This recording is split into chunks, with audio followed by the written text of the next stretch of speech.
Hey guys. Okay, so we finished our tablecloth, which is it looks a little more orangey on camera than it really is. So if yours came out a little more red, that's perfect. So we're gonna do this background up here, and I'm gonna have to zoom out a little bit. Actually, I think I can rotate the picture. Now you can see the gold in the hair when I turn the image. It gives it just enough with the light that it reflects off of it. But when you're looking at it head on, you only get little glimpses of it, see? It's just the angle at which the camera is that makes it look like it's the way it is. Anyways, I got my Faber-Castell chalk pastels.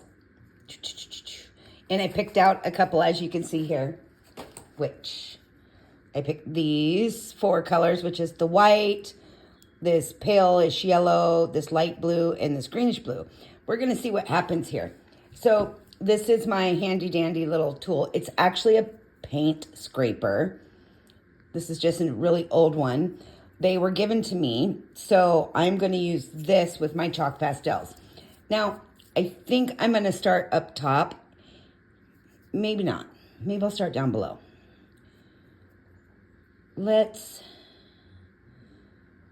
negotiate in what I want to do here. Clearly, I don't have an action plan. I just am going to go for it. Okay, so what I like to do is scrape these. So let me show you here. I'll do a little test for you. So sometimes I do it like this, right on the edge, and it creates a fine dust like that. So when you do this, you want to be really careful. You don't want to put too much down at once. See, just a little bit. I'm going to put a little bit at the bottom here. And, oops, I am going to have to zoom out. Okay, I'll zoom back in when I move it around. So I'm going to put a little over here. Sorry, can you see what I'm doing? So I'm just starting out with a little bit, a little light dusting here. Now, over here, sorry, hidden away from Gretel, I have Q-tips. Normally I like to use a sponge. And when I say sponge, think eyeshadow applicator sponge. That kind of sponge. Or a paper towel, or even a piece of white cloth, like cotton cloth, works best.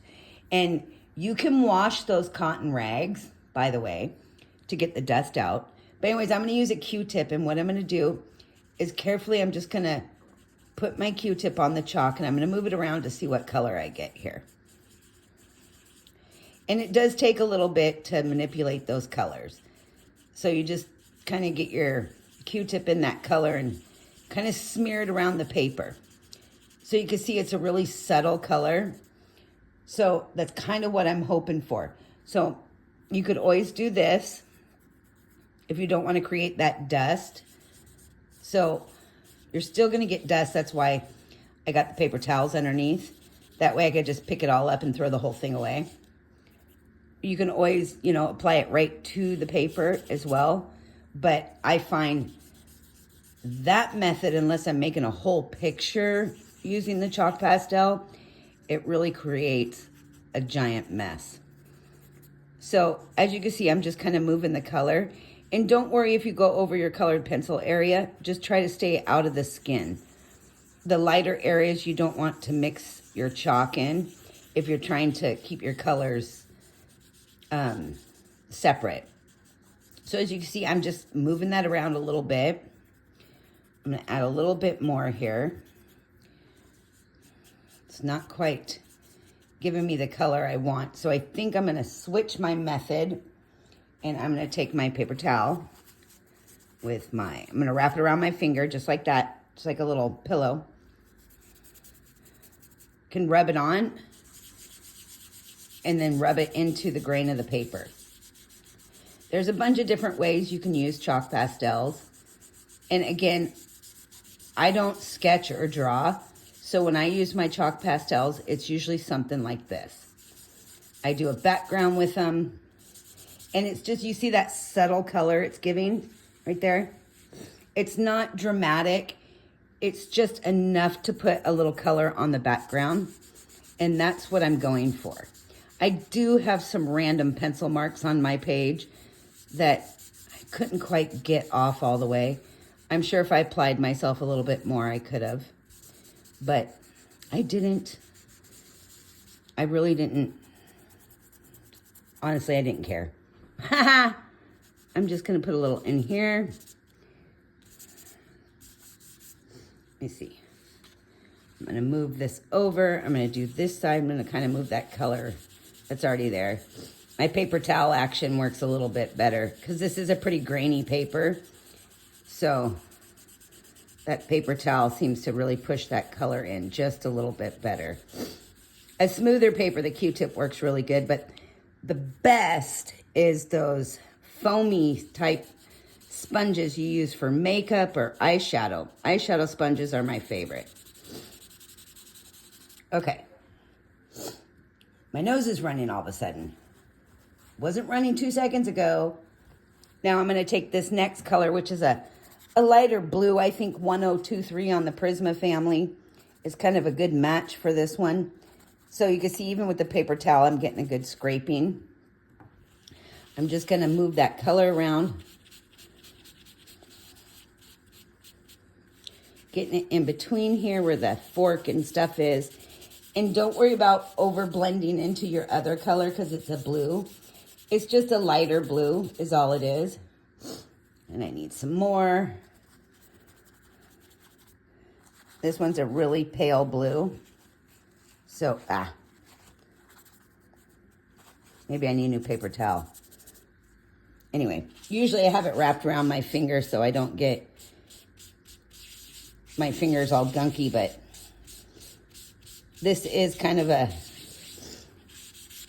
one of those processes that if it's nice out, I'd go outside. It is nice out, but it's chilly out. Yes, we're still cold weather here, peeps. Okay. I'm going to do this side now. You can see it just rubs right off. And again, you can use your scraper if you want to get a little more color on there, which I'm going to do on the other side. I'm going to put some more of this light blue. Okay. Let's see how good I can get this to cooperate now. Okay. So I'm just going to kind of move that color into the white space on the paper. And I'm doing, just like the colored pencil, small circles, trying to rub it into the grain of the paper. And I'm going to get up in here where that strawberry is. Trying not to smear my color into the skin. That's why the Q-tips are nice and handy. You can get in those little spaces. And it is a lot brighter in person than it's going to be on your, what you're seeing on camera right now.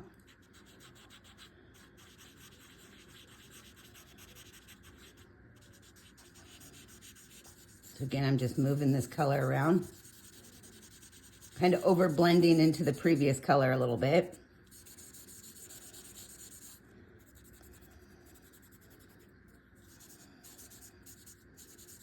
Bringing it around all these berries here on the side.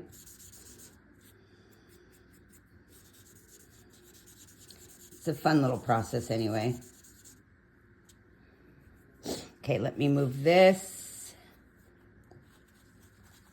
And I'm gonna grab another little piece of paper towel here.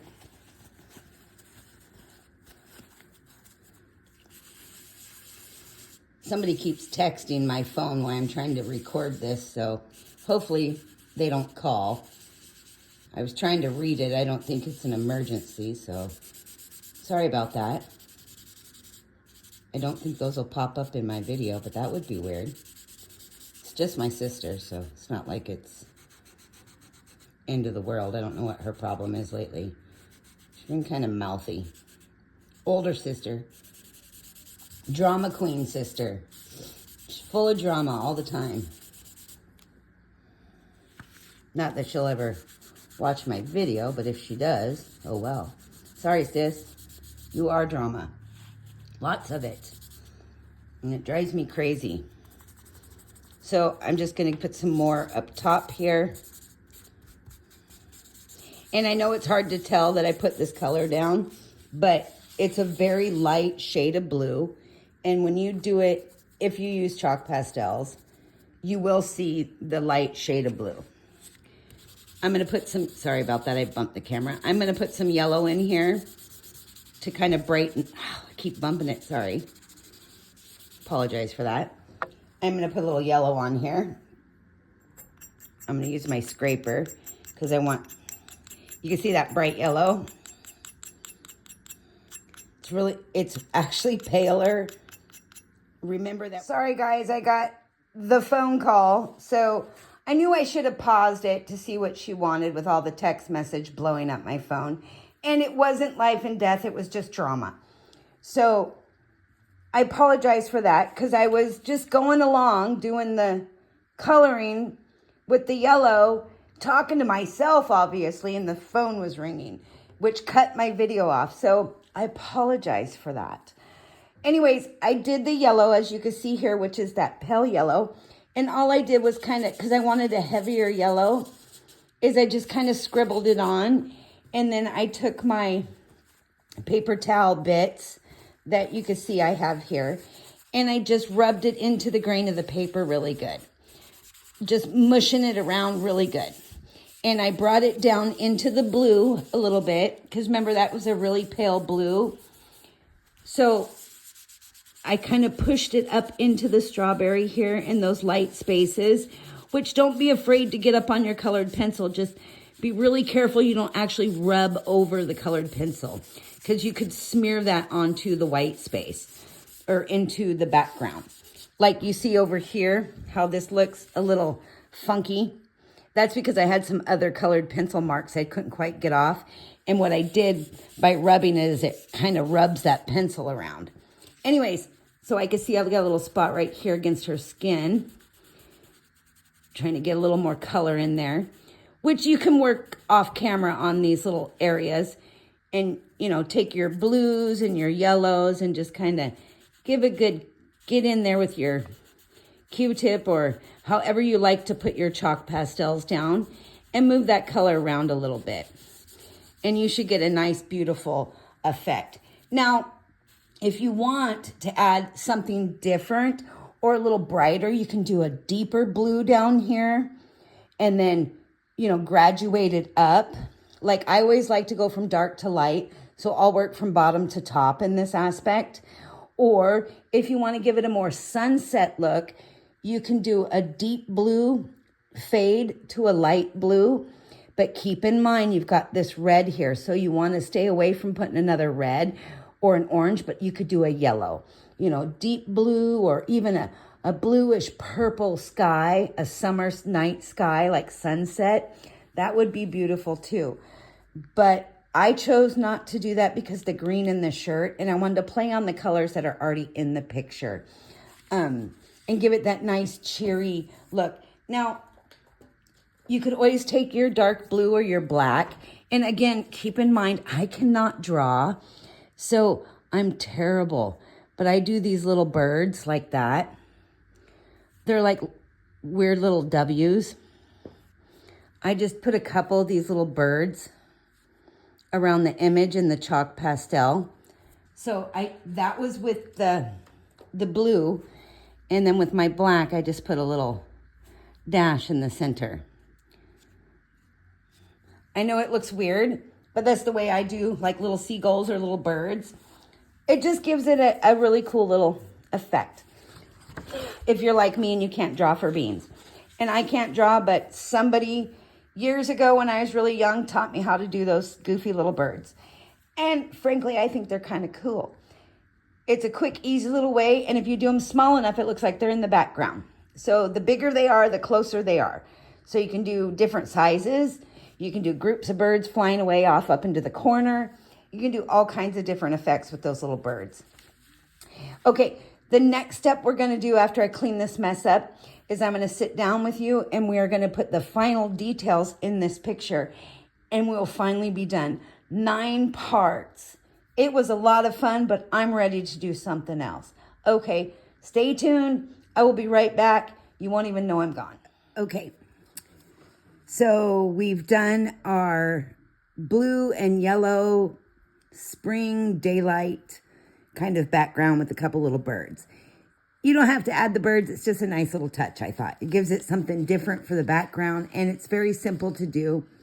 So for those of you, like I said, who are like me, who cannot draw, those quick little dashes look like little birds. So we're going to put some final details in here. So what I'm going to do is I'm going to grab a few colors here.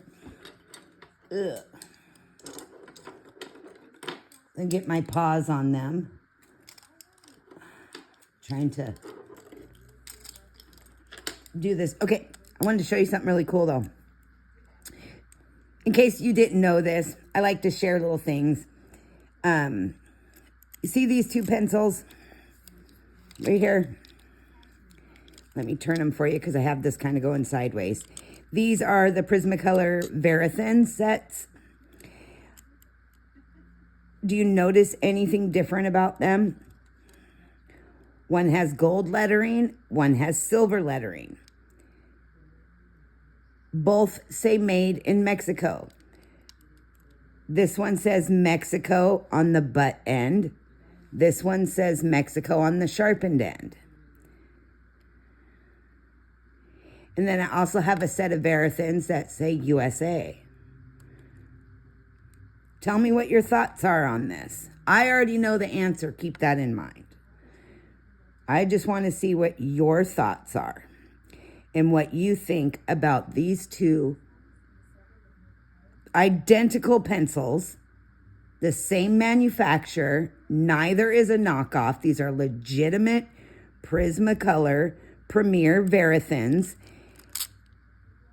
Both made in Mexico, both the color crimson red. And notice the difference in the barrel colors. No, these are not fakes. They're not knockoffs.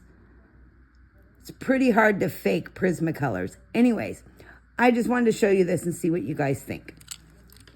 Okay. You can post your comments in the comments of this video, and I'll respond. But it's just a fun little thing. Okay, so I have a few colors here. So what I'm going to do is I'm going to start with my sepia, which is 948. And you see around the eyes here, because of hand brushing, things like that, what I'm going to do is I'm just going to put some of these dark light areas back in. So where I did the dark work before, I'm just kind of adding those details back in over those eyes, just where like my hand rubbed across, dulling out that color a little bit, just making sure that my nice details are there in the eyes. And around the lip area here, just a little bit. We're just going to go over some of those little details just to really make those lips kind of pop. Don't worry, we're going to come back over it with a red to kind of tone out that dark brown. Okay, now once you've done that, you can move over here to some of your curls and put some of those, if you need it. Some people, you may not need to put some of these dark lines back in. I like to, especially if I've done a lot of rubbing across my image, because I want to make sure that my details are in there. And make sure you do both sides. You remember what I said, doing something like this, especially a ponytail or a braid, it's kind of like doing a butterfly. You want to do your colors the same on both sides to get a nice even look to your picture. Okay. You can also take your sepia down here in your cake. So when we were doing the the background and the tablecloth, if you rubbed across this at all, the sepia is a good way to just very gently, very light touch. Just go over your darker, little cat hair there, your darker areas and put some of those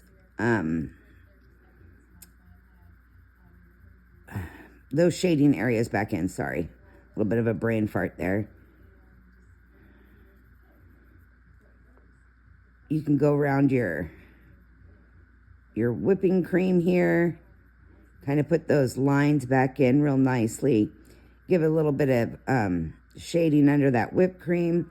And now around your plate with that same sepia. When you were doing that, you noticed some shading, right? Around the bottom of the plate. Be ever so gentle and, baby touch. So light hands. And go over that area where you saw the shading that the artist put in. And just kind of put some back in there.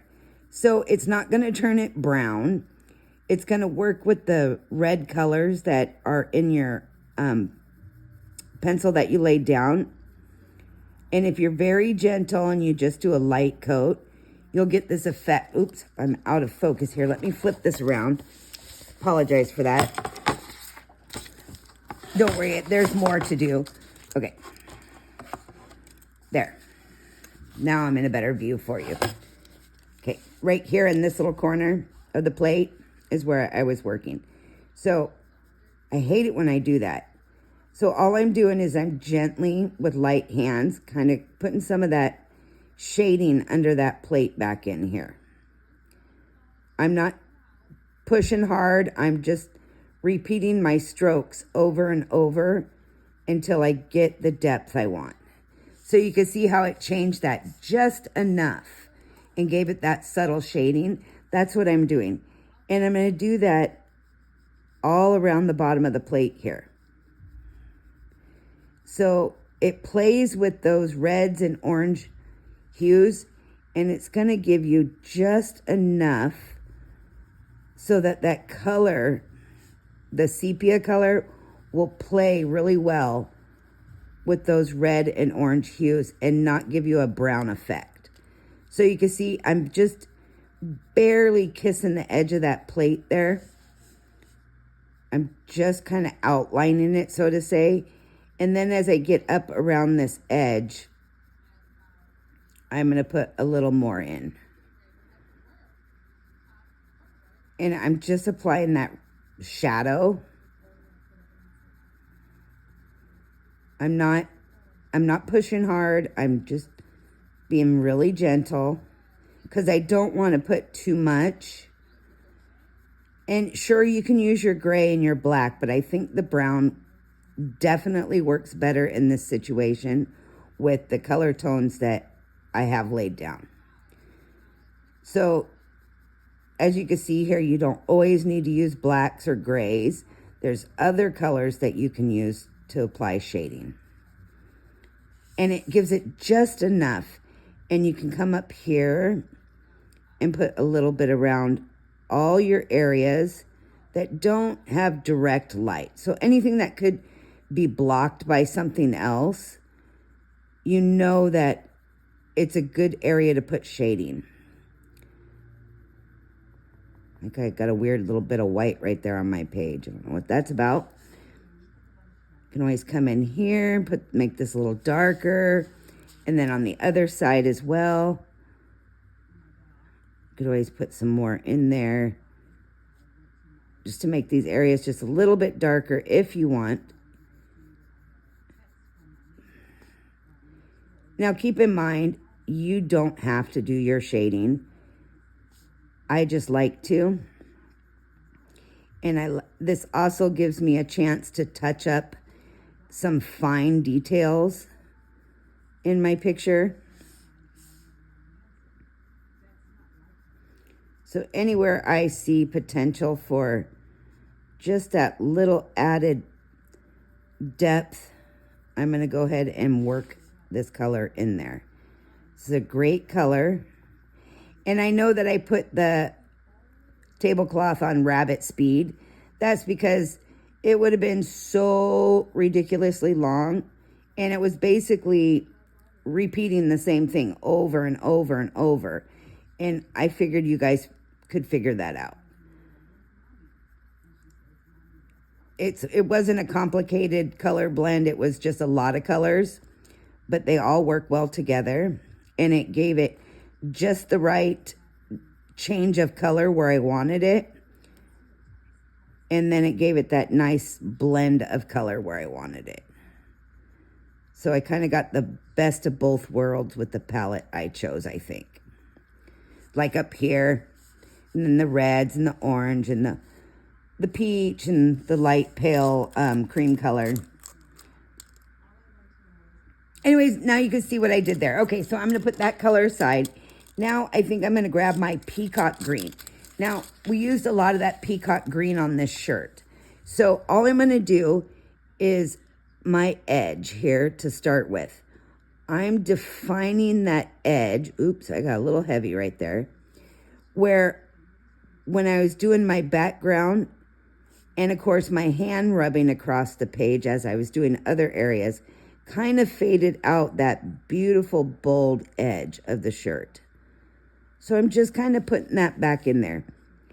And you could always go around your ribbon as well.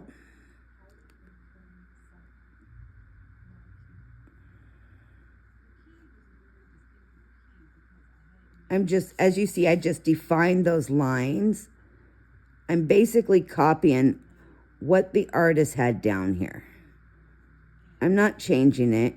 I'm not adding any more details. I'm just actually highlighting it, so to say, by putting that bold line back in. It really makes it pop out against that pale background. Even though it looks paler, it's a lot brighter in person. So when you do your chalk pastel background, it'll be a lot brighter than what you're seeing on camera. It's really hard to make that show up really well on camera.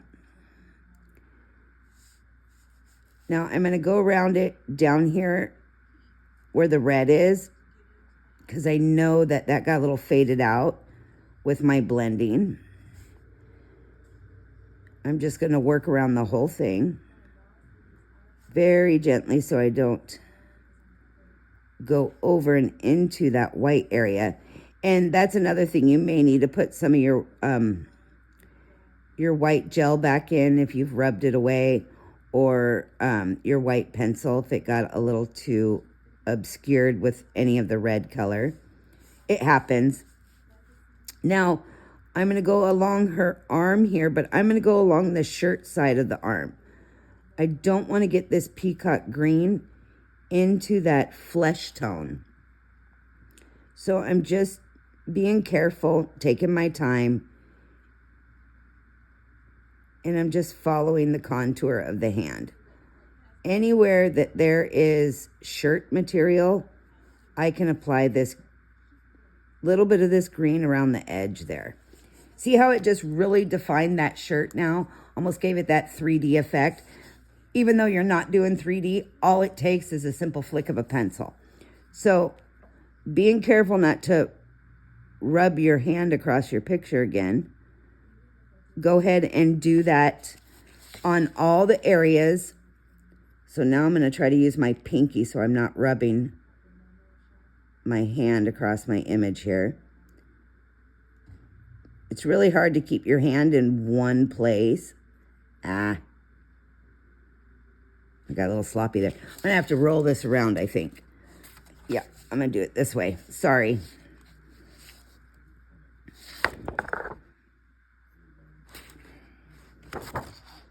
Yeah, I think I'm going to have to turn my page. Okay. So I had to flip my page. I'm still doing this side. See what I did there? I got it too thick. Not much I can do, but fill it in again.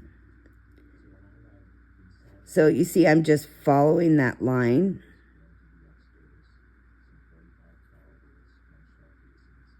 Okay. Now I'm going to go ahead and go around the arm, but see, I don't know how hard it is for you guys to see that.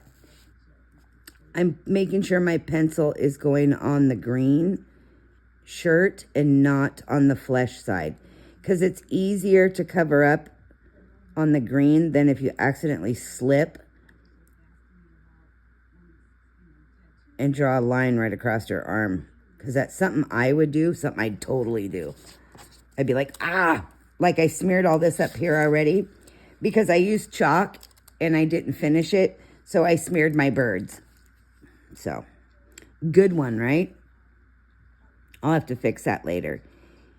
And the way to finish that off is to just take a paper towel, if you don't have a finishing spray, and lay the paper towel over each bird and rub. Don't move the paper towel, but just set it over the bird and just kind of do the tapping motion. It'll tap away that chalk pastel so it doesn't smear. So you don't end up having runny birds. I mean, I guess it could be like runny eggs, but they're runny birds. Haha. I know that was a bad joke. Okay. Now I'm going to try to get in here on the shirt side around the edge of her palms there, just a little bit. Okay. Around that leaf. Okay. That looks pretty good.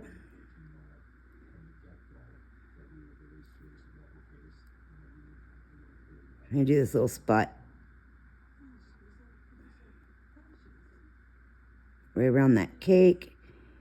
And staying on the green side of the berry. Staying out of the red. See how it really defined that berry around that shirt?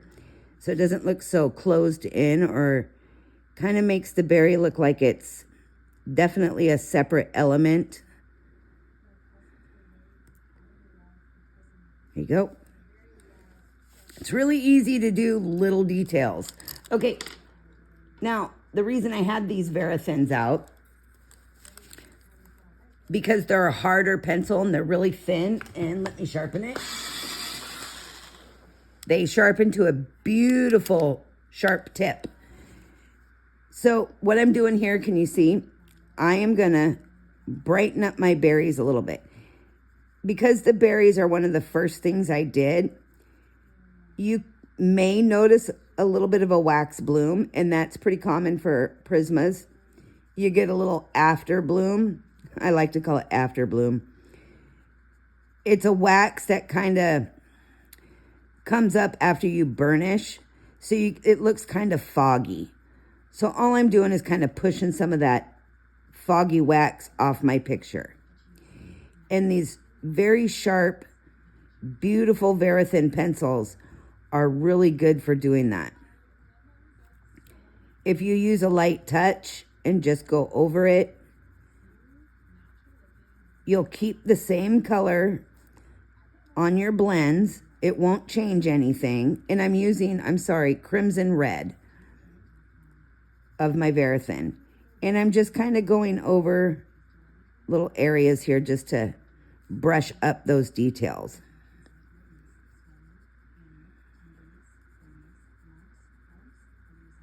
Nothing too fancy, okay?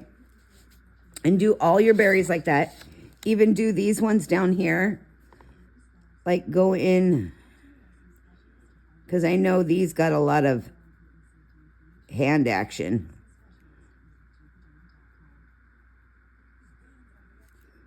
So you can put those details back in there.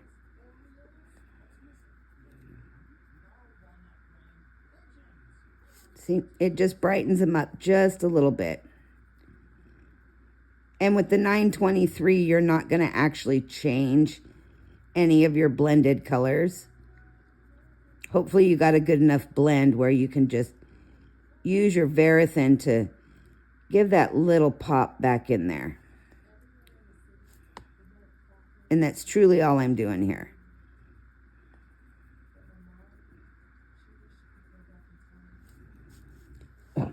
Okay. This one looks pretty good. I might put a little right in here.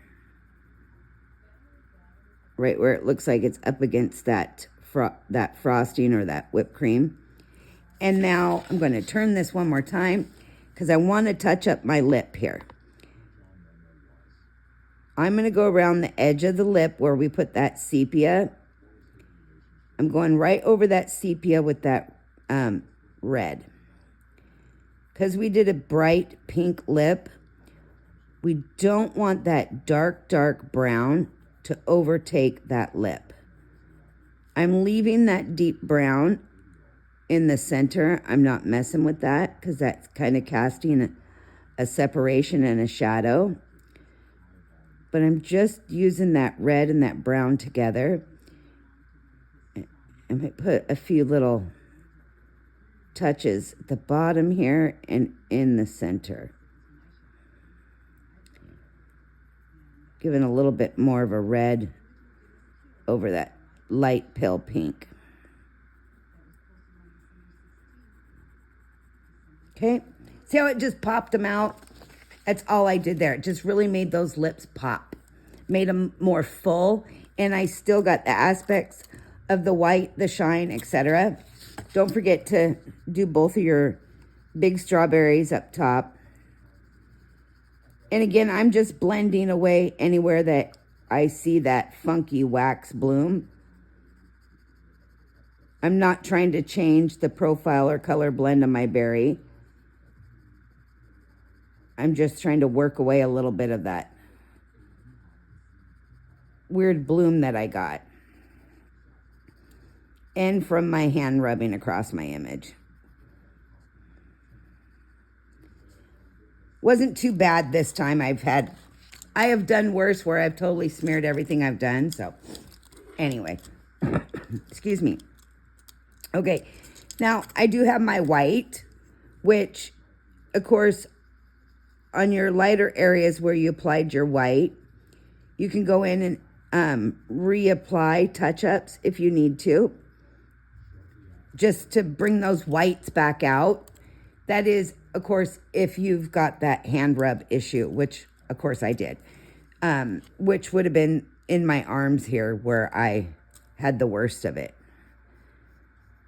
So I'm not doing too much. I'm just kind of giving it a quick brush up because basically the white's already there. I'm just taking off any weird color that got pushed in over it. Like, see what I did right there, that dark line?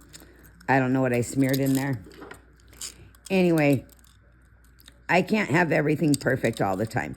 So then with my my 1099, I'm going to come up around these strawberry leaves. See what that does when you go around it? Because I got that dark hair, I want these leaves to have shape. And kind of put that line there. So I'm just going to go around these leaves.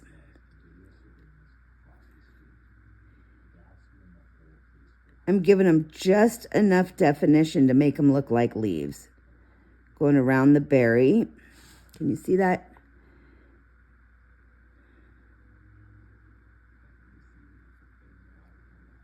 Okay.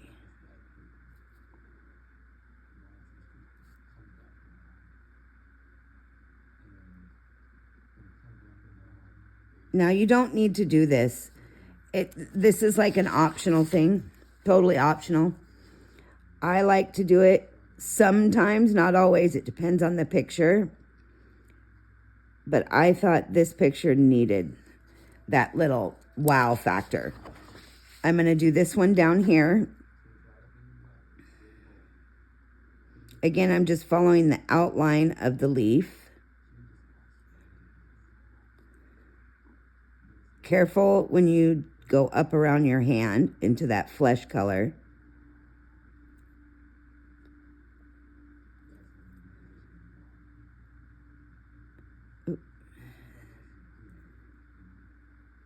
And I'm not pressing hard because I have so much color on the paper, it should just glide right over.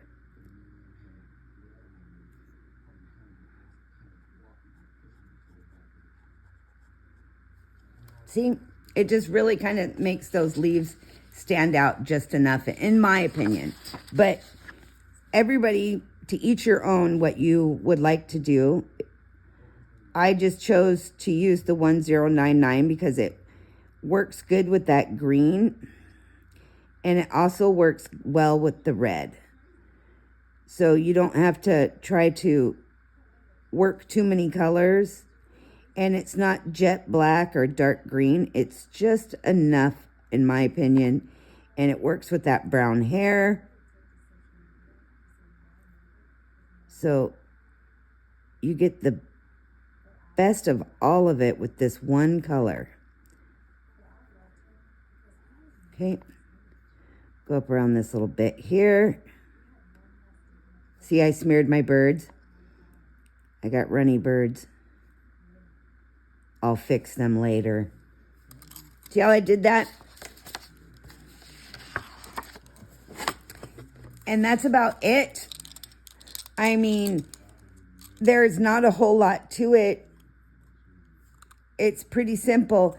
If you want to add some highlights back in around your fork here, I got my black and I got a really sharp tip. You can just kind of get that edge in. I don't recommend doing every area on your fork because it'll look too black, but just give it those little subtle pops. And that's it. She's done. She's mission accomplished. And let me zoom out for you here. See if I could straighten up my picture and give it a nice zoom out. Don't forget to sign your picture. Can you see that? Turn it around this way for you. Take another peek. Don't forget to sign it. Put your date on it, whatever you want. Fix your birds if you have runny birds. Share your pictures with me. Put your white highlights in if you want to. But I had a lot of fun doing this one. Again, this is by Lana Green. She's the line artist. I'm just the colorist. I hope you guys enjoyed doing this color along. It was a lengthy one, but it was well worth it for this beautiful end result. I am super happy with that blingy hair and that bright, beautiful tablecloth and that nice background with the chalk pastels. It just gives you something different. See, I got runny birds.